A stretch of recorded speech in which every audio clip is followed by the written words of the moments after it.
Greetings from Snake Mountain Boatworks on Monday, May 11, 2020. We will be doing this in segments chronicling Joe's Dutchman repair to the bullnose on the 1956 19-foot Chris-Craft Capri runabout. And Joe has started, so I'm just going to hand it off to him. He'll get us started here, talk about what he's done so far and where he plans to go. Yeah, so on this bullnose, we went through and we picked out where all the rot line was. So I actually took a good old-fashioned handsaw and I took it down from the center line where the rot was and did a pencil line right down the middle. So that way it's not really all that symmetrical, but it's going to give me a way better idea. And then I went through, drew another line down, and I just took our fin tool and I carved out all the rot going up through this channel here and down through the bottom.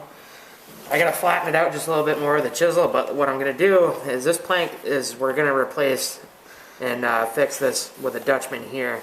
But I'm gonna take this line right down here, which is where the tip of my bullnose is gonna be, and I actually took and made this for my contour, so that way it's gonna have to be made probably out of 10/4 because it's pretty deep, and the way that it goes, so that it's not gonna be an end grain here, it's gonna be the flat grain. And I'll stencil this onto the new piece of wood, and I will take and bandsaw it in as well as sand it in flat, so this edge here and this one here is gonna be seamless with the grain.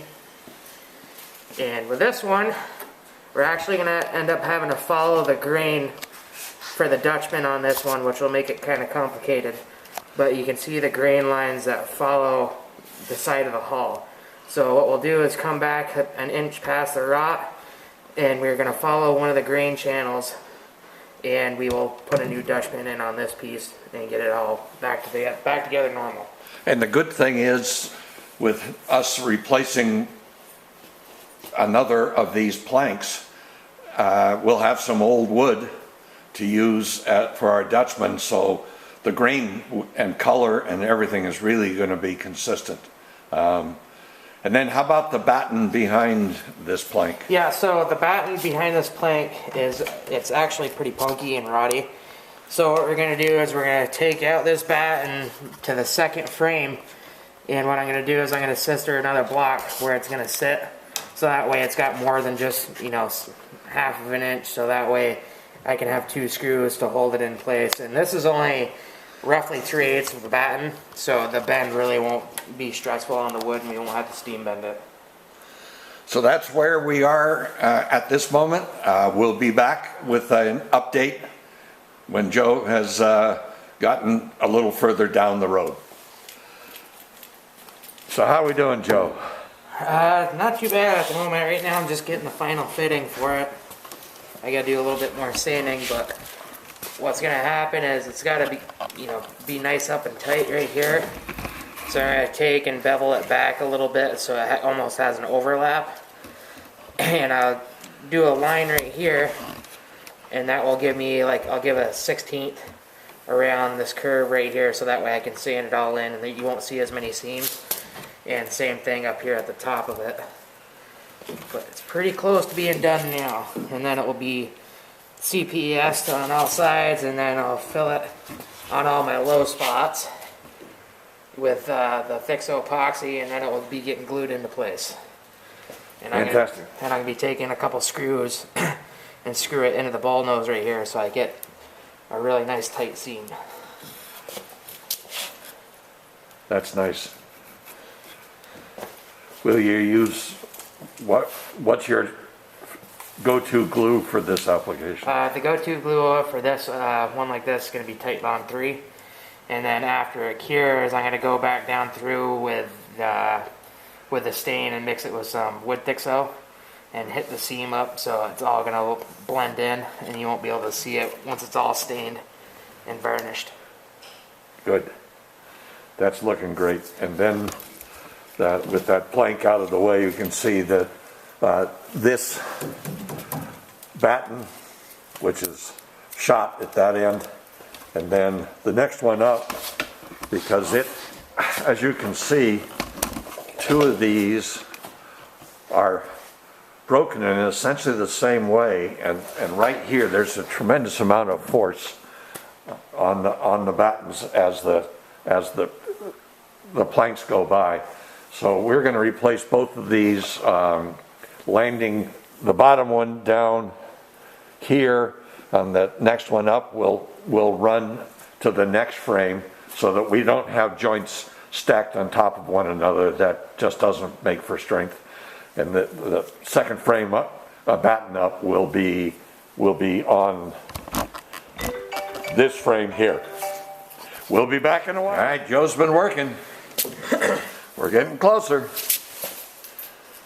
Yeah, so basically it's all CPES, it's all fit down. I have it roughly a 1/16 to an 1/8 big in some spots so I can sand it all in. But I'm just waiting for the backside of this to dry with the CPES, and then I'll be able to glue it in place. That's beautiful. Yep. And we got the battens out.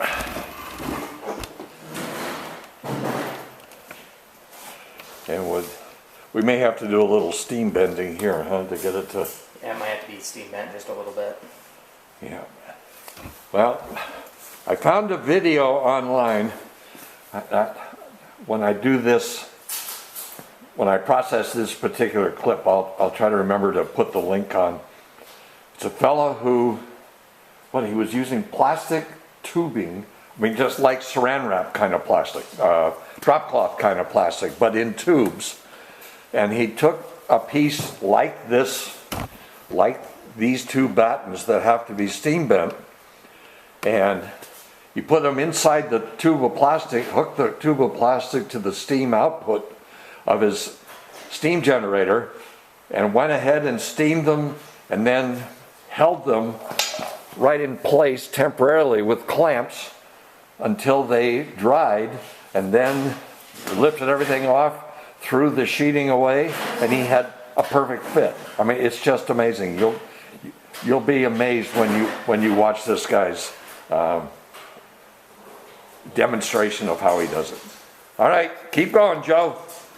And here we are at the end of the story, but I'll hand it off to Joe. Yeah, I just got this all glued in and screwed and faired. The only thing I got left to do is take a little bit of the stained wood Thixo and hit any little gap or imperfection in the seam, so that way it's all going to match and it's all sanded fair and true, and she's ready to go. Look at that. That's nice. And now all we have to do is get a couple battens in and some planking, and we'll be ready to sand and bleach. Thanks, Joe. Great job. Great job. So that's our update on the bullnose Dutchman repair on our 1956 19-foot Chris-Craft Capri runabout. Thank you so much. Bye-bye for now from Snake Mountain Boatworks.